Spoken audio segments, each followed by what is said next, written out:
Gout Gout is not chasing Usain Bolt's teenage shadow anymore. At 18, he has already run faster over 200 meters than Bolt did at the same age. Now Noah Lyles is waiting in Ostrava, and the kid has to prove the clock was not a one-night shock. One race may change the future.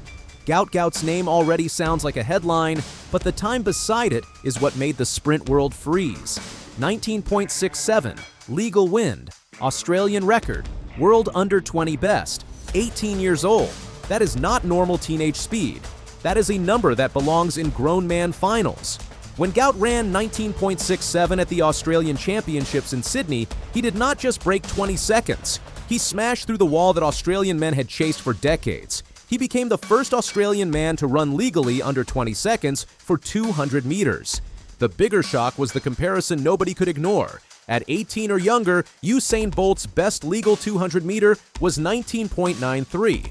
Gout's 19.67 is 0.26 seconds faster. In a race, that can look like roughly 2.5 meters. 2.5 meters is a man already past the line, while another is still fighting. That does not make Gout greater than Bolt. Bolt became the greatest sprinter ever because he turned talent into world records, Olympic gold, and years of control.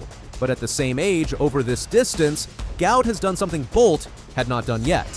That is why the sport is paying attention. Now comes the part that makes everything louder.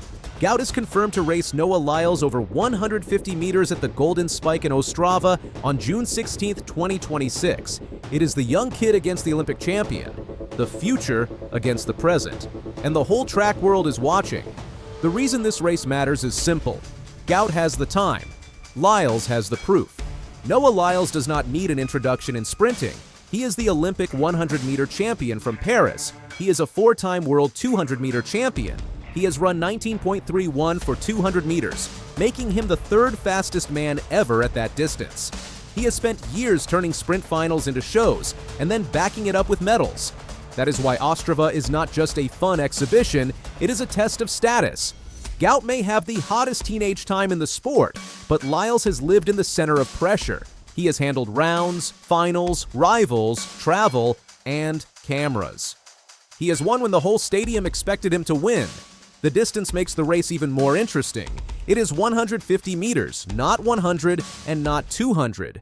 That gives both men something to claim. For Lyles, it is short enough to use his Olympic 100-meter speed. For Gout, it is long enough to let his smooth 200-meter power breathe.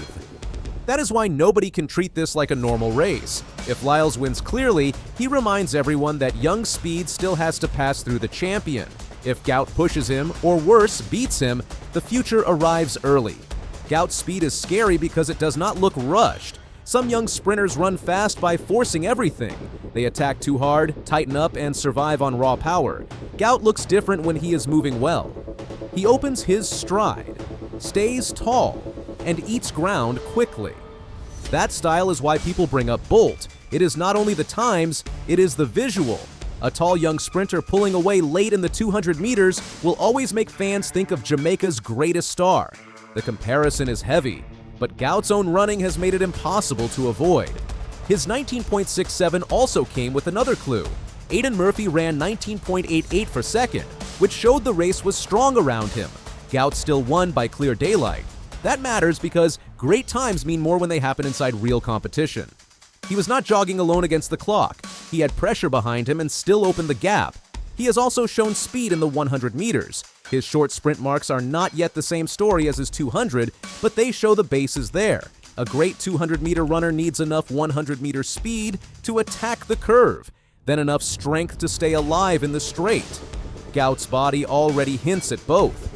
Bolt's name is the ghost in this whole story. Anytime an 18-year-old runs faster than Bolt did at the same age, people lose control of the conversation. Some fans start crowning him too early, others push back too hard, and act like the number means nothing.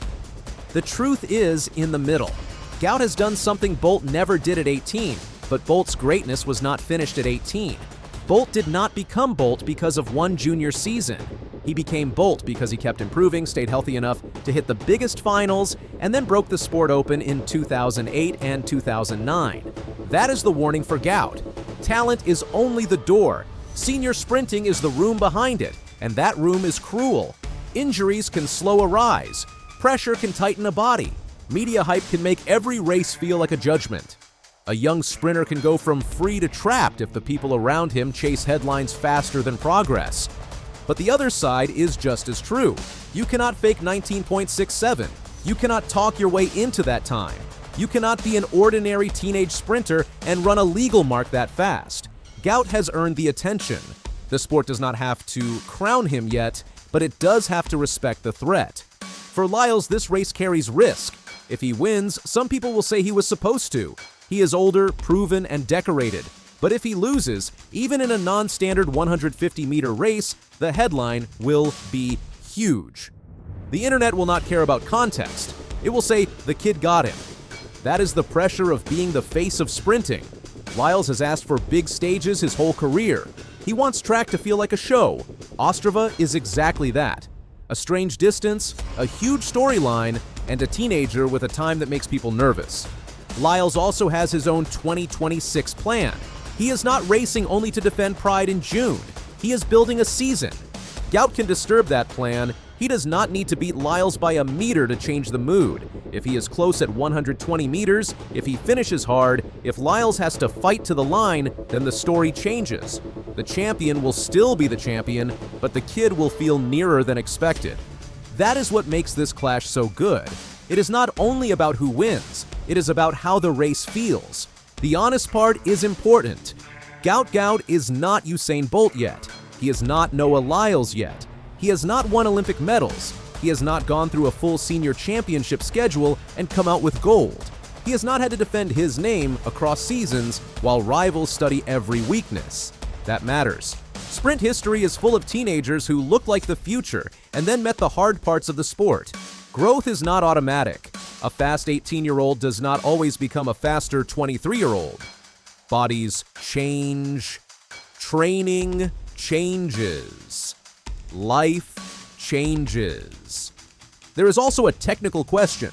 Gout's 200-meter is already world-class, but the senior level demands repeat proof. Can he run rounds? Can he travel across continents and still stay sharp? Can he handle a poor lane? Can he run fast when the start is not perfect? Can he keep his body safe while the calendar gets bigger? Still, the reason people are excited is valid. Gout has not just looked promising. He has put real time on the board. That gives the hype a hard center. What happens after Ostrava may shape the next few years of sprinting. If Lyles wins easily, the present still owns the lane. If Gout makes it close, the 200-meter world gets louder overnight. Even if Gout loses, racing Lyles teaches how a champion carries himself, how elite speed feels, and what finish is needed against a world champion.